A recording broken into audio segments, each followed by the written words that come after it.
Yes. Yes, no. Yes. Only thing this has more strength in terms of alignment, in terms of geometry.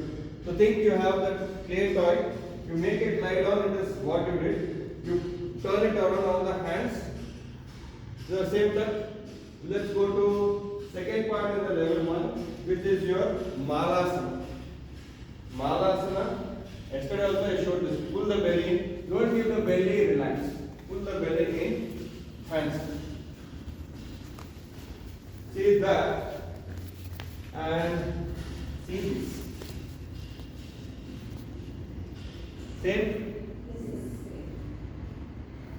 5, 4, 3, 2, 1.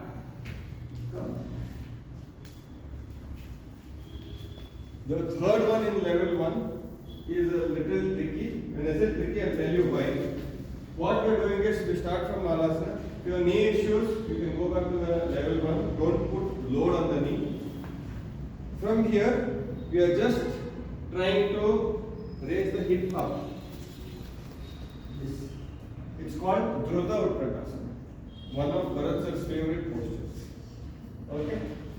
Let's begin. Take the hands up, raise the hips up, chest parallel, thighs parallel, pull the belly. 1, 2, 3, 4, 5. Slowly come back. Now, when it comes to Drudha Utkatasana, even by observe, while I can correct saying that the hip is up, you are doing like this, bend it down, etc. Finally, when you are in that posture, one thing I will not be able to correct, even if I am in the physical classes, how well is your core engaged. And this is the difference between leading to a tuck handstand versus struggling in a tuck handstand. What is the difference? Let's understand.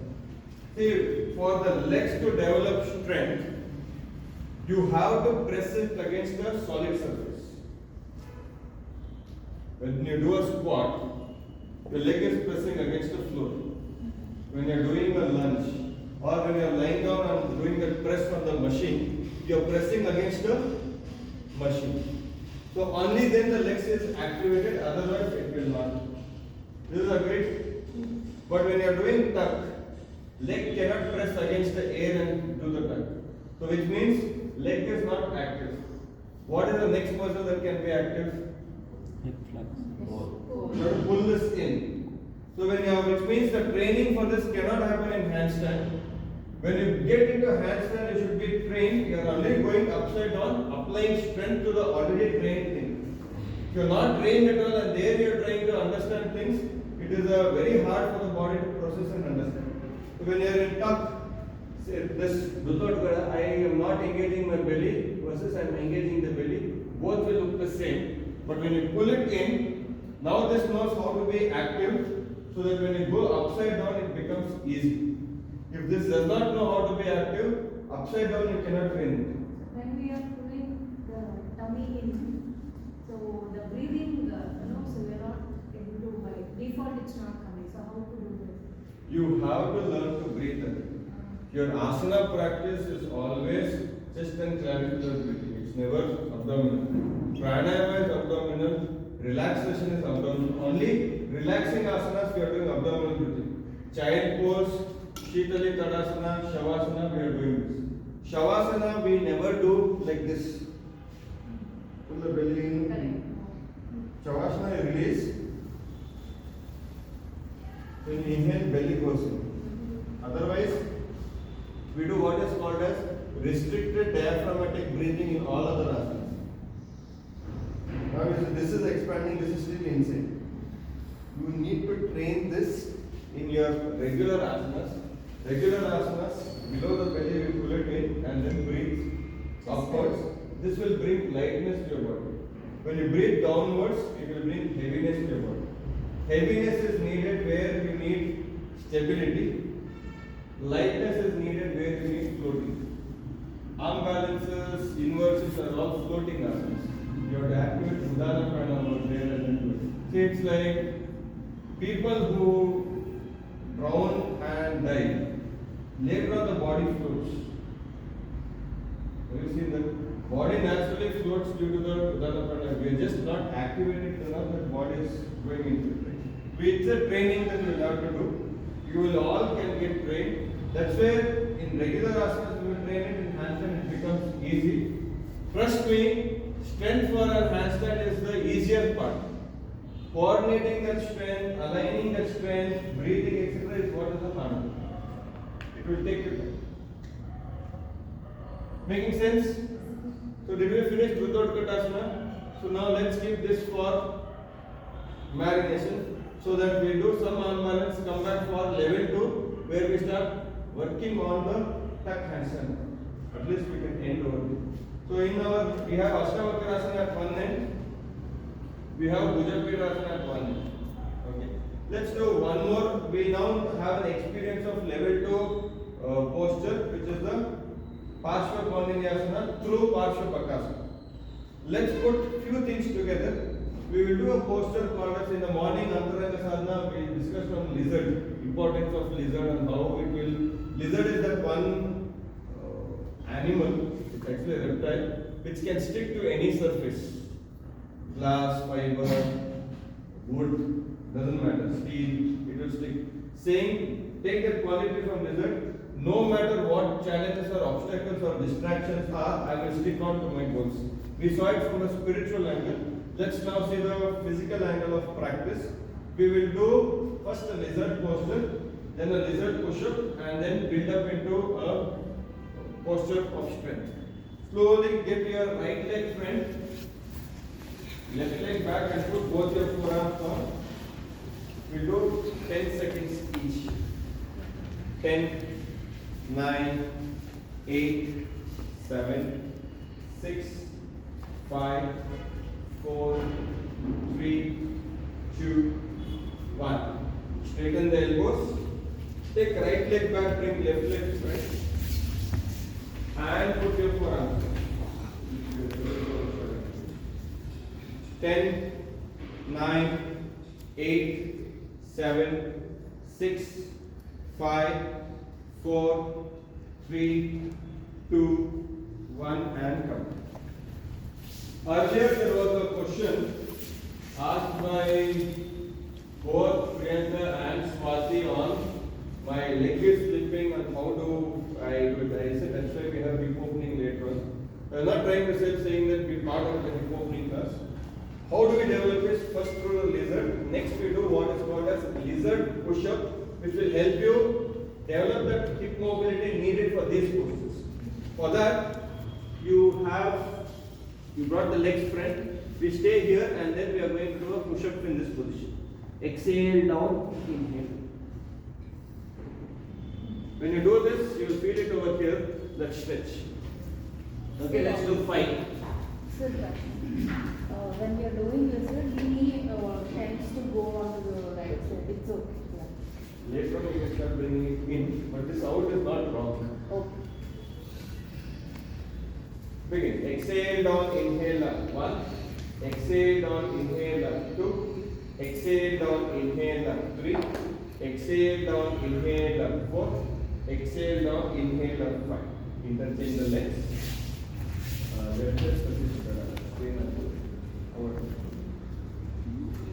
And begin. Exhale down, inhale up. 1. Exhale down, inhale up. 2. Exhale down, inhale up. 3. Exhale down, inhale up. 4. Exhale down, inhale up. 5.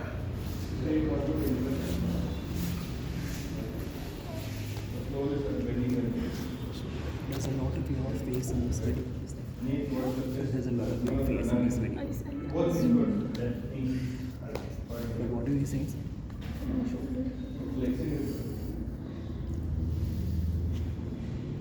Okay. Did you all feel some opening happening? Regularly when you keep practicing, the leg will not slide down, it will come up. So we did lizard, we did the lizard push-up. So let's do some Harry Potter over here. Our lizards are having wings. So we are getting into wing lizard. The wing lizard can be done beginner format and actual one. Actual one is you are in your lizard, you take the shoulders, forearms down and take this hand, and its back leg is, the heel is up, the toe is down, and slowly take the hands by legs. So whatever was like this, the strength that was coming from the hands, you shift it to the core so that you are able to take it this. For some of you, if this is difficult, you can put bottom knee down for support and hold. So on the other side for me to balance, I am trying to warm up for the main things coming later on. You can have the bottom knee down and then start doing this. If this is still difficult, what you can do is, you can just have a chest on top of this and do. Namesake it is a wing lizard, it's still not, but we can continue the flow with it. It just means that we have to open our hips much more to be able to take it. Okay? This is called wing lizard. Let's begin. Bring your right leg front, take the right shoulder underneath, take the hands right. One, heels, you're doing well, heels. Two, three, heels, back leg, heels. Four, hips are some big return. Five, slowly come back. Before we do the left side, watch this. If I do with my back leg this down, my hip will go up like this.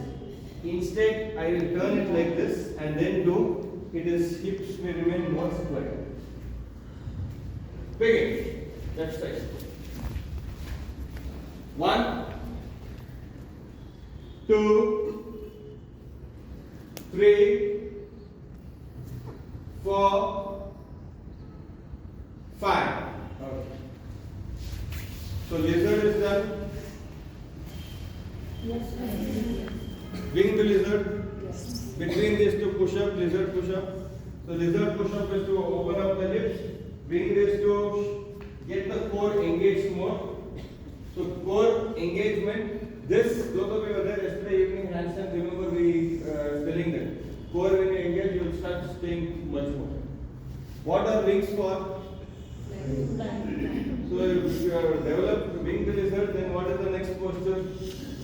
Flying lizard, called as Uttan Krishnasana. For that, what we are going to do, we are going to bring one more component of arm balance, which is called as counter balance. We spoke of isolation yesterday, saying that when one part is moving, rest of the body should not move. We covered isolation again in the pincha. We'll be covering isolation again today in the handstand. But isolation is when we are doing this plank or anything, and when you go back, only the leg should move. You should not go back like this. Okay? So this is one component for arm balance. Another principle for arm balance is called counter balance. Especially when it comes to level 2 postures where the leg is backwards. You have to lean your shoulders front to be able to take the back leg up. With that principle, all these arm balances will start happening easily. So we will get into, I was thinking that was going to be Nikhil's question when he said, I am not able to go front. But his problem was he was falling front, which means core engagement. Sometimes even with core engagement, your body will not come. I will show both the ways where the leg is not coming. Then I will show counter balance and you will see how the leg comes off automatically. So the first one is the wrong way. So I have this. From here, did we do Bhuja Pidasana earlier? So I take the legs off like a Bhuja Pidasana. Now keeping my shoulders here only. Many of you will go into this. Now I do counter balance by leaning my shoulders front.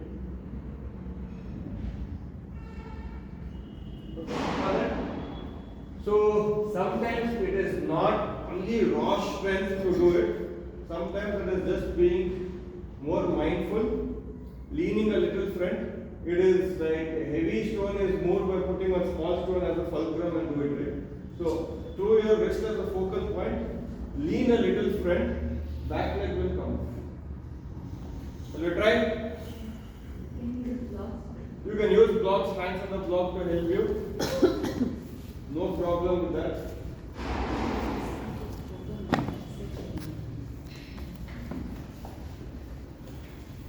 let's begin. Bring the right leg around the right shoulder like a Bhuja Pidasana. Start leaning your shoulders front. As much as you can.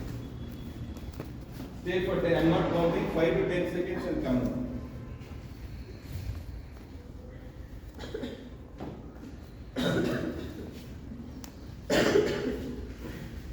Now, finish one side, slowly come back. Before we do other side, usually two major categories of people who are not able to lift. One category is the hip mobility is not there, that the leg remains down and is not able to come up. No problem with that. Keep this leg down. In your winged lizard, you have one more this thing leg down. That's it. And try to take the leg up. Second category is they are not leaning your shoulders front.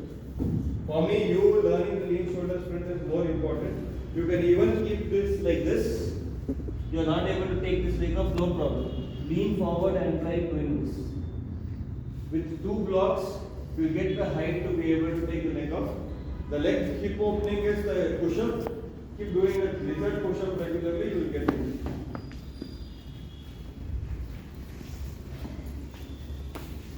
Do it now on the left side. Left side, right. Straight hands. Stay for about 10 seconds. Very good.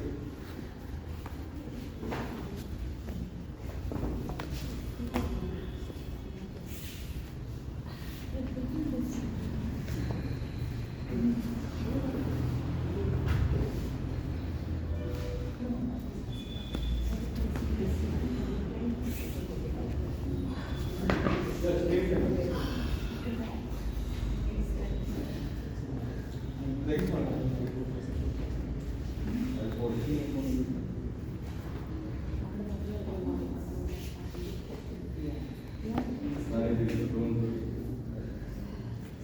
See, because it's protracting, it becomes much easier to hold, and there's hardly any weight that I feel. The protraction becomes the key when it comes to your arm balance.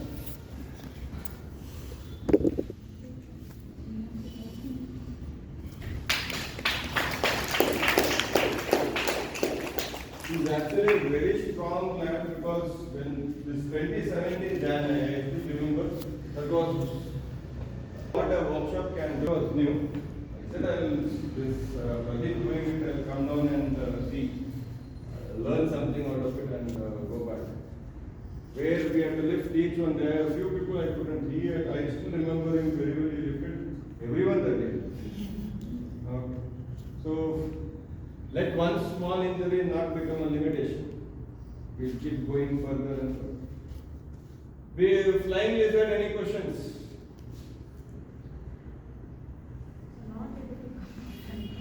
The shoulder leaning front that we were discussing yesterday in the handstand class or in yesterday's headstand class, you have to keep doing dolphins and your Hindu push-up move. That will make a big difference because then in your arm balance it will help. So when you're trying to lift that leg up, you need to activate that quad. You have to. When you are lifting anything, your hip flexor has to activate, then only you will be able to lift. That's why hip flexor Does should. that mean that relax? Hip flexor. It either means you still don't have enough hip flexor strength, or you are not leading your shoulders front. Or we should be able to doing so much front that with less hip flexor we are able to do. Or hip flexor should be so strong that with less leaning forward. It's a combination of these two. Best is little this core has to be active. Otherwise it will just come. Okay. Now let's look at our marinated things. We have Ashtavakrasana. We have Bhuja Pidasana. Forget the duck handstand. That is the final bonus thing that we are going to do. We have, right now you did flying lizard. Is there anything common between Bhuja Pidasana and flying lizard? Yes. Leg, very good.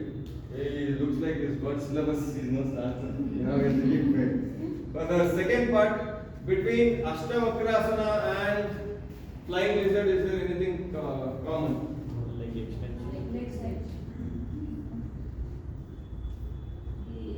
The back, the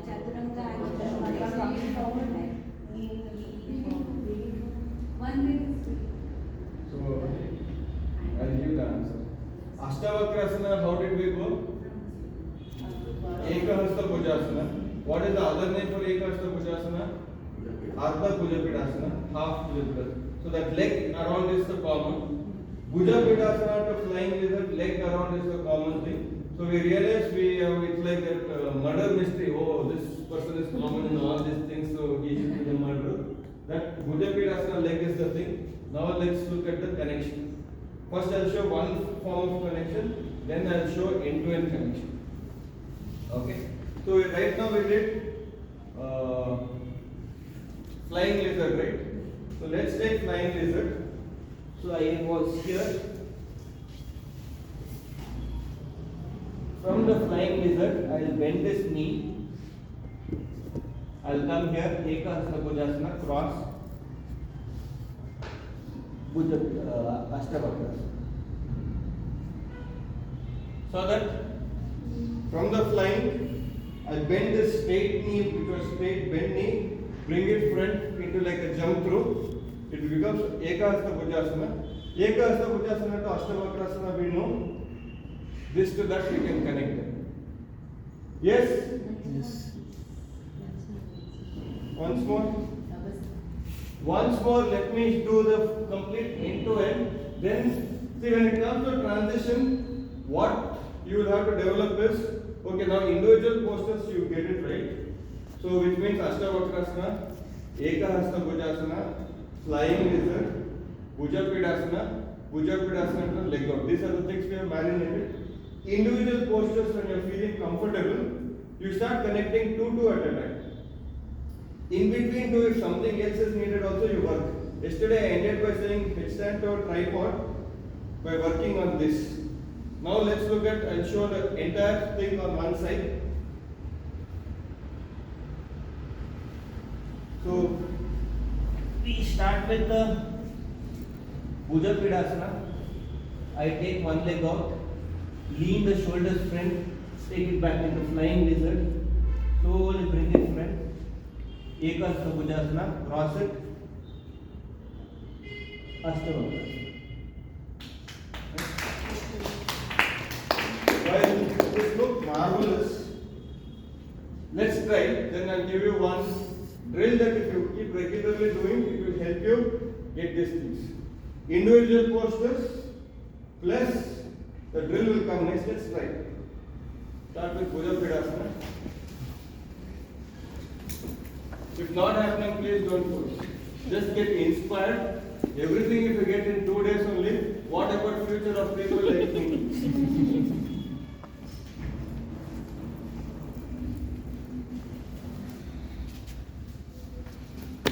Take your right leg out. Feel comfortable, raise the hip up and take the right leg back. Slowly bring it front.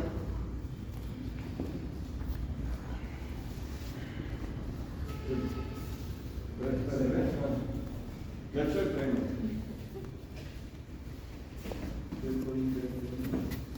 Karan is smaller than more reduced.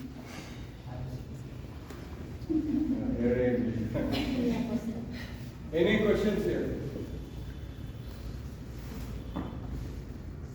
I understand it is hard. This is how we start building up our practice. So taking the leg from back to car From back to front is not coming. I can take it back. But Abhimanyu is happening. From front you can take it back to front is not she was coming. able to do it.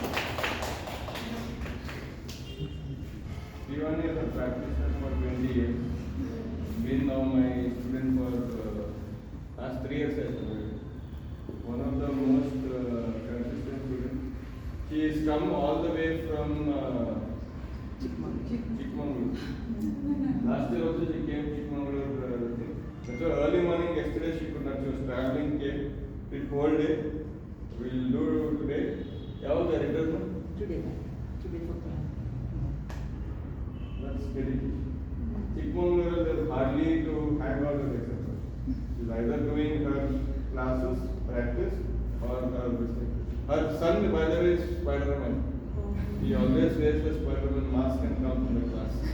So now you all know who the Spider-Man is. It's not Peter Parker. That and all they have borrowed. Okay, I told everyone is Batman. Body. And that guy, some days is Batman also. That Peter Parker had only one power. As soon as he some days Batman, some days Superman. Different costumes is wearing and comes to the class. Okay. Let's look at the drill in which you make things happen. This drill initially will be hard, so you can keep hands on the block and do it. Shivan Ilbani. Ask service to do, but then let's protect this.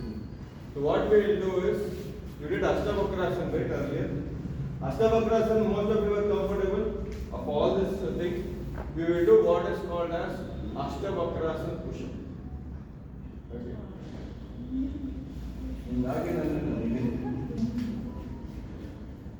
My dad would take to hotel and those places, he would say, take water, you can't get angry. So we straighten, bend the elbow, come back, straighten the elbow. Straighten, bend the elbow, come back. Also, it's a good thing to mobilize the hips. Then start at energy. We are losing out on that energy. So, when should this be tried? When you are comfortable with regular push-up. Regular push-up only struggling, trying to do this is foolishness. You will end up hurting your wrist more. So don't do it when you are recovering from a wrist issue. Basic things, get it right.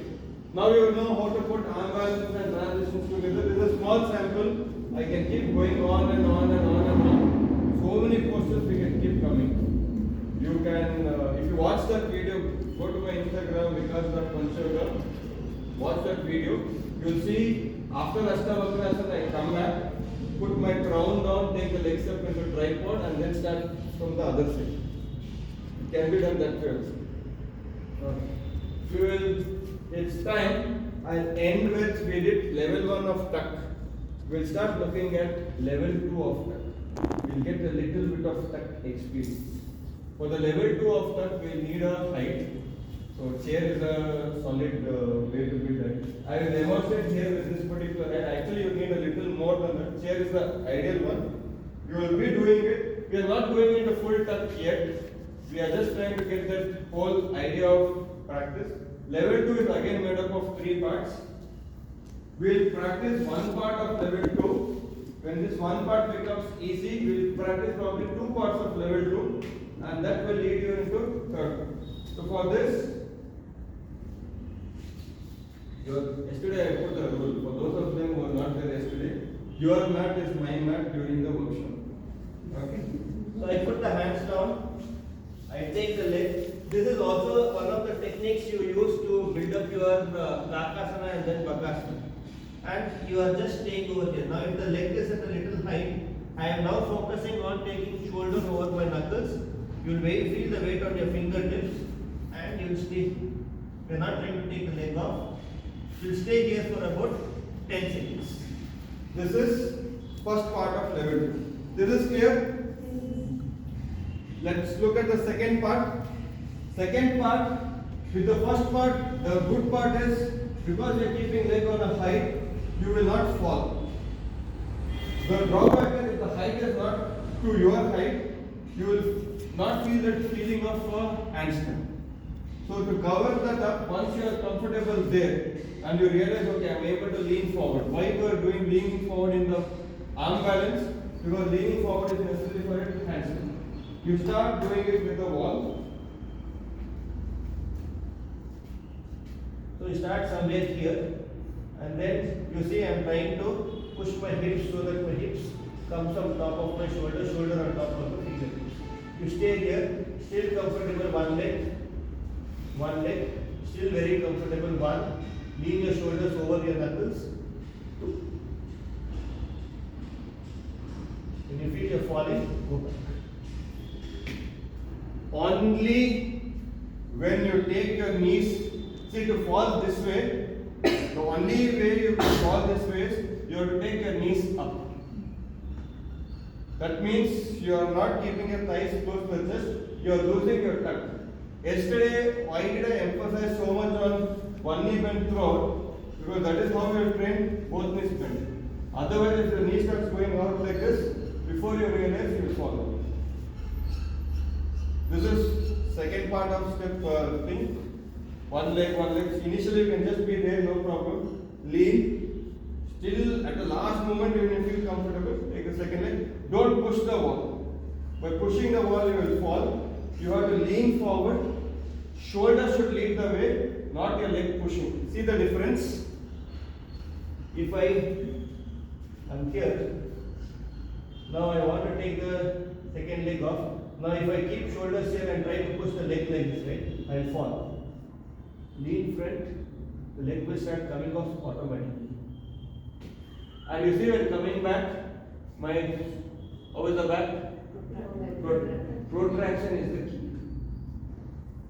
This also feels comfortable. The second part of level 2 is I demonstrated earlier, right? Tuck without the wall. That's how it will take some time to build up. So what we will do is, some of you with the chair, some of you with the wall, let's have an experience of tuck. You will look straight at tuck. Marvelous.